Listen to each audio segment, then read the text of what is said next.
માણસોનું એક વર્ષ દેવતાઓના દિવસ અને રાત બરાબર છે. હિન્દુ ધર્મમાં કલિયુગ દેવનાગરી કલિયુગ એ યુગચક્રમાં 4 યુગો વિશ્વયુગો માં ચોથો સૌથી ટૂંકો અને સૌથી ખરાબ યુગ છે. જે પહેલા દ્વાપર યુગ આવે છે અને ત્યારબાદ આગામી ચક્રનો કૃત સત્ય યુગ આવે છે. તે વર્તમાન યુગ માનવામાં આવે છે, જે સંઘર્ષ અને પાપથી ભરેલો છે. 1, 2, 3 પૌરાણિક સ્ત્રોતો અનુસાર કૃષ્ણના મૃત્યુથી દ્વાપર યુગનો અંત અને કલિયુગની શરૂઆત થઈ, જે 17/18 ફેબ્રુઆરી 3102 BC માં થાય છે. 9, 10, 4,32,000 વર્ષ 1,200 દૈવી વર્ષ સુધી ચાલતા કલિયુગ 5,126 વર્ષ પહેલાં શરૂ થયો હતો અને 2025 CE સુધીમાં 4,26,874 વર્ષ બાકી છે. 11, 12, 13 કલિયુગ 4,28,899 CE માં સમાપ્ત થશે. 14 કલિયુગના અંતની નજીક જ્યારે સદ્ગુણો તેમની સૌથી ખરાબ ચરમસીમાએ હોય છે, ત્યારે એક પ્રલય અને ધર્મની પુનઃસ્થાપના થાય છે, જે આગામી ચક્રના કૃત સત્ય યુગની શરૂઆત કરે છે, જે કલ્કી દ્વારા ભવિષ્યવાણી કરવામાં આવી હતી. 15 આ સંદર્ભમાં યુગ સંસ્કૃત યુગા નો અર્થ વિશ્વનો યુગ થાય છે, જ્યાં તેની પ્રાચીન જોડણી યુગ છે, જ્યારે યુગમ યુગાન અને યુગના અન્ય સ્વરૂપો યુજ સંસ્કૃત યુગ શબ્દ જોડાવું અથવા જૂઠું લગાવવું પરથી ઉતરી આવ્યા છે, જે એક પ્રોટો ઇન્ડો યુરોપિયન શબ્દ જોડાવું અથવા એક થવું પરથી ઉતરી આવ્યું હોવાનું માનવામાં આવે છે. 16 કલિયુગ સંસ્કૃત કલિયુગ રોમનાય છે. કલિયુગ અથવા કલિ યુગનો અર્થ કલિનો યુગ અંધકારનો યુગ, દુષ્ટતા અને દુઃખનો યુગ અથવા ઝઘડા અને દંભનો યુગ થાય છે. 17 કલિયુગનું સંપૂર્ણ વર્ણન મહાભારત, મનુસ્મૃતિ, વિષ્ણુ સ્મૃતિ અને વિવિધ પુરાણોમાં જોવા મળે છે. 18 પીવીકેનના મતે 4 યુગોમાંથી એકનું નામ ધરાવતા સૌથી પ્રાચીન શિલાલેખોમાંનો એક પલ્લવ સિંહવર્મન 5મી સદીના મધ્યમાં ના પિકીરા ગ્રાન્ટ છે. 19-20 કળિયુગના દુષ્ટ પ્રભાવને કારણે ડૂબી ગયેલા ધર્મને કોણ બહાર કાઢવા તૈયાર હતું? પલ્લવ સિંહવર્મનનું પિકીરા ગ્રાન્ટ. લાઈન 10 ત્રીજી પ્લેટ આગળ ભારતના જૂના મૈસૂર પ્રદેશમાં નામાંકિત યુગો સાથે અન્ય શિલાલેખો અસ્તિત્વમાં છે, જે એપિગ્રાફિયા કર્ણાટિકામાં પ્રકાશિત થયા છે. 21 ભાલકા ખાતે માહિતી કિયોસ્તેસ્થા, જ્યાંથી કૃષ્ણ 3102 BC માં પોતાના રાજ્ય માટે ગયા હતા. કલિયુગની શરૂઆતની તારીખ અને સમય 17/18 ફેબ્રુઆરી 3102 BC ના રોજ મધ્યરાત્રિ 00 વાગ્યે હતો. 9, 14, 10, 22, 13 ખગોળશાસ્ત્રી અને ગણિતશાસ્ત્રી આર્યભટ્ટ, જેનો જન્મ 476 CE માં થયો હતો, તેમણે 499 CE માં તેમનું પુસ્તક આર્યભટ્ટી પૂર્ણ કર્યું, જેમાં તેમણે લખ્યું હતું કે જ્યારે 3 યુગ સતયુગ, ત્રેતાયુગ અને દ્વાપરયુગ પસાર થઈ ગયા છે અને કળિયુગના 60 ગુણ્યા 60 3600 વર્ષ પહેલાથી જ પસાર થઈ ગયા છે, ત્યારે હું હવે 23 વર્ષનો છું. આ માહિતીના આધારે કળિયુગ 3102 BC માં શરૂ થયો હતો, જેની ગણતરી 3600 476 23 BCE થી 1 CE સુધી કોઈ શૂન્ય વર્ષ નથીથી કરવામાં આવે છે. 24 કે ડી અભ્યંકરના મતે કલિયુગનો પ્રારંભિક બિંદુ એક અત્યંત દુર્લભ ગ્રહોની ગોઠવણી છે, જે મોહેન્જો-દડો શિલામાં દર્શાવવામાં આવી છે. 25 આ પણ જુઓ યુગચક્ર સમયના હિન્દુ એકમો અને હિન્દુ શાસ્ત્રોમાં સંખ્યાઓની યાદી. હિન્દુ ગ્રંથો યુગચક્રમાં 4 યુગ વિશ્વયુગ નું વર્ણન કરે છે, જ્યાં કૃત સત્યયુગના પ્રથમ યુગથી શરૂ કરીને દરેક યુગની લંબાઈ 1/4 2/5 BRCENT ઘટે છે, જે 4 થી 3 2 થી 1 નું પ્રમાણ આપે છે. દરેક યુગને એક મુખ્ય સમયગાળો ઉર્ફે યુગ યોગ્ય હોવાનું વર્ણવવામાં આવ્યું છે, જે તેના યુગ સંધ્યા પ્રભાતથી પહેલા આવે છે અને ત્યારબાદ તેનો યુગ સંધ્યા સાંજ આવે છે, જ્યાં દરેક સંધ્યા સવાર સાંજ તેના મુખ્ય સમયગાળાના 10મા ભાગ 10 PRCENT સુધી ચાલે છે. લંબાઈ દૈવી વર્ષો દેવતાઓના વર્ષો માન આપવામાં આવી છે, દરેક 360 સૌ માનવ વર્ષ સુધી ચાલે છે. 11, 12, 13 કલિયુગ એક ચક્રમાં ચોથું યુગ 4,32,000 વર્ષ 1,200 દૈવી વર્ષ સુધી ચાલે છે, જ્યાં તેનો મુખ્ય સમયગાળો 3,60,000 વર્ષ 1,000 દૈવી વર્ષ સુધી ચાલે છે અને તેના બે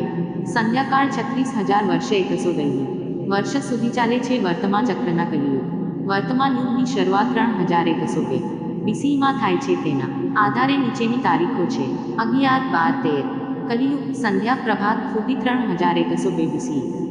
36,100 કલિયુગ યોગ્ય 32,899 CE 3,60,000 1000 કલિયુગ સંધ્યાંસા સાંજ 3,92,899 4,28,899 CE 36,100 વર્ષ 4,32,100 દિવ્ય ફુદ્દી વર્તમાન 14 17 માણસોનું એક વર્ષ દેવતાઓના દિવસ અને રાત બરાબર છે 19 હું તમને તેમના ક્રમમાં કૃત્રેતા દ્વાપર અને કલિયુગમાં જુદા જુદા હેતુઓ માટે અલગ રીતે ગણતરી કરાયેલા વર્ષોની સંખ્યા કહીશ 24,000 આકાશી વર્ષ એ પ્રથમ અથવા કૃતયુગનો સમયગાળો છે તે ચક્રની સવાર 400 વર્ષ અને તેની સાંજ 400 વર્ષ છે 21 અન્ય ચક્રોની વાત કરીએ તો દરેક ચક્રનો સમયગાળો ધીમે ધીમે મુખ્ય સમયગાળા અને ગૌણ ભાગ બંનેના સંદર્ભમાં એક ક્વાર્ટર જેટલો ઘટે છે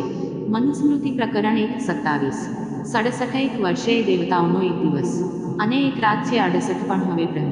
બ્રહ્મા અને અનેક યુગો જગતયુગના એક રાત્રિ અને એક દિવસના સમયગાળાનું સંક્ષિપ્ત વર્ણન સાંભળો 69 તેઓ જાહેર કરે છે કે કૃતયુગમાં દેવતાઓના 4,000 વર્ષ સમાવે છે તેની પહેલાના સંધ્યાકાળમાં સેંકડો વર્ષ અને તેના પછીના સંધ્યાકાળમાં સમાન સંખ્યાનો સમાવેશ થાય છે 70 અન્ય 3 યુગોમાં તેમના સંધ્યાકાળ પહેલા અને પછીના હજારો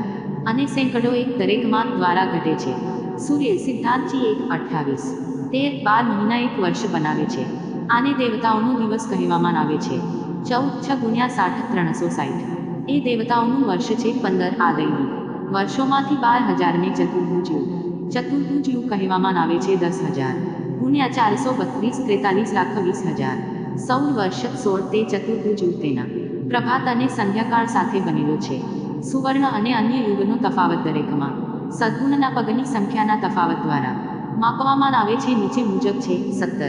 એક યુગનો દસમો ભાગ ક્રમિક રીતે 4 3 2 અને 1 દ્વારા ગુણાકાર કરવાથી સુવર્ણ અને અન્ય યુગની લંબાઈ મળે છે ક્રમશઃ દરેકનો છઠ્ઠો ભાગ તેના પ્રભાત અને સંધ્યાકાળનો છે બ્રહ્મવૈવર્ત પુરાણમાં જોવા મળતા કૃષ્ણ અને ગંગા વચ્ચેના સંવાદમાં વર્ણન છે કે કળિયુગના પહેલા 10,000 વર્ષ સુધી ભક્તિ યોગીઓની હાજરી અને પાપી પ્રતિક્રિયાઓને શૂન્ય કરવાની ક્ષમતાને કારણે કળિયુગના દુષ્પ્રભાવો ઓછા થશે જેના પછી પૃથ્વી શ્રદ્ધાળુ ધાર્મિક લોકોથી મુક્ત થઈ જશે અને કળિયુગ દ્વારા બંધાયેલી રહેશે 29 બિન પ્રાથમિક સ્ત્રોત જરૂરી ગૌડીય વૈષ્ણવ ધર્મ માને છે કે આ કાળ કળિયુગમાં ચૈતન્ય મહાપ્રભુ 1486 CE ના જન્મ સાથે પાછળથી શરૂ થયો હતો 30 હિન્દુ ધર્મ ઘણીવાર પ્રતિકાત્મક રીતે નૈતિકતા ધર્મને ભારતીય બળદ તરીકે રજૂ કરે છે